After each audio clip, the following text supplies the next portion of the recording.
Hi guys, welcome back to my YouTube channel, Life with Marsha. Thank you so much for joining me. Now today on my channel, I'm going to be giving 6 tips that I feel like will be very helpful for any freelance makeup artists out there. Now these are just little tips that I have found over the years and hopefully will be able to be very helpful for some of you guys as well. So let's get started with these tips. So tip number 1 would be a must-have is using Scotch tape. Now Scotch tape I feel like has to be in every single makeup artist kit, whether you're using that mainly for eyeliners, any sort of cut crease if you want a really sharp tip. But every single time when I go to a gig, the first thing I do is rip the Scotch tape and I put it on the back of my hand. Now, the reason why I do this, mainly because of using gel eyeliners. Now, if anyone uses, which a lot of people should be using, is the black paint pot. So now when you're using this, what I do find is a lot of people just always have the habit of putting it on the back of your hand, which I don't feel like is great for you, only because every time after a makeup gig, you have to take it off. And when you do take it off, because most of them are water resistant, it's so hard to take it off the skin. So you're really rubbing, tugging on that skin, and over time I feel like it will really ruin the elasticity of the skin and make it really loose. So that's why Scotch tape I feel like is the best, because I can still get that really black intense eyeliner on there just to spread it out. And if you have a look at that one there, and you know, you always sort of rub it out a little bit before you start applying it on the client's face. At least here, once I'm done with my gig, I can just rip it off nice and easy. It doesn't rip my skin at all, and there you go. And then I don't have any of that on my skin at all, which is what I love about it. So that's tip number 1.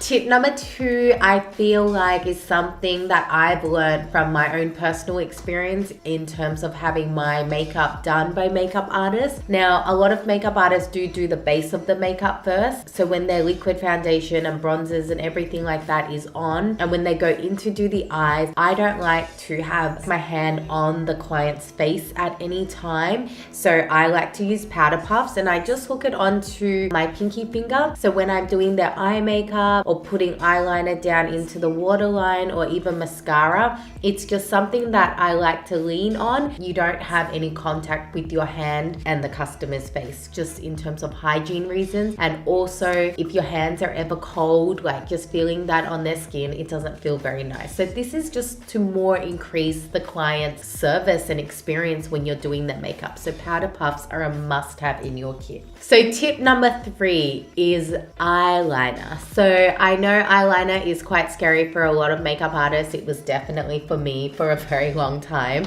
But one tip that I have learned is when you are applying this with the client, just make sure that you are communicating with them very clearly. Now, when a client has their eyes closed and you're applying the eyeliner, just make sure you let them know that during this time, they just have to keep their eyes closed and relax, and make sure that they don't talk at this time either. And the reason is not because you don't want to speak to them, but it's more because you want to get the line nice and precise. And when you find that the client is talking during this time, it actually makes their eyes jump and the lines will get quite squiggly and it won't be as steady. So I think having open communication with your clients are very important. So as long as you are able to get that message across to them, they'll be very happy to do so. Tip number 4 is using your eyelash glue on the lashes. Now what I find is once you put that glue on, again, this is where the Scotch tape comes in handy, because I do like to apply that glue on the back of my hand before I get the lash strip and swipe it across the glue.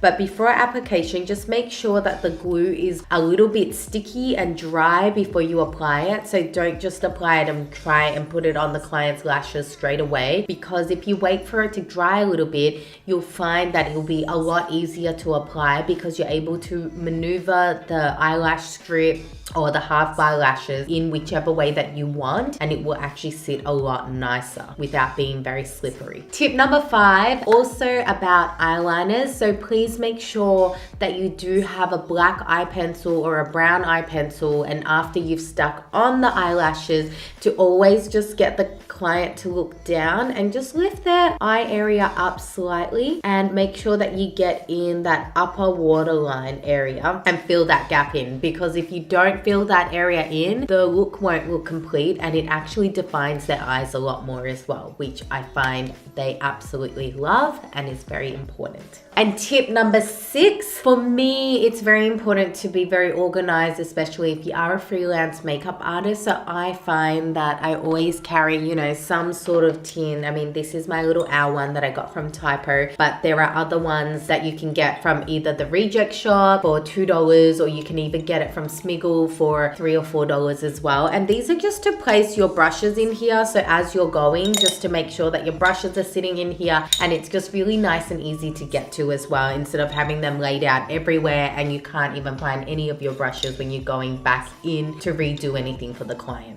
So there you go, guys. They're my 6 tips for makeup artists, and I hope you guys do find at least one of them helpful, which I would be so grateful for. But if there's any comments or suggestions on anything else that you guys want me to make a video on, please just comment on the below, and make sure that you follow me on Instagram, Facebook, and most importantly, subscribe to my channel, guys. So thank you so much for your time, and I hope you have a great and positive day. Bye, guys.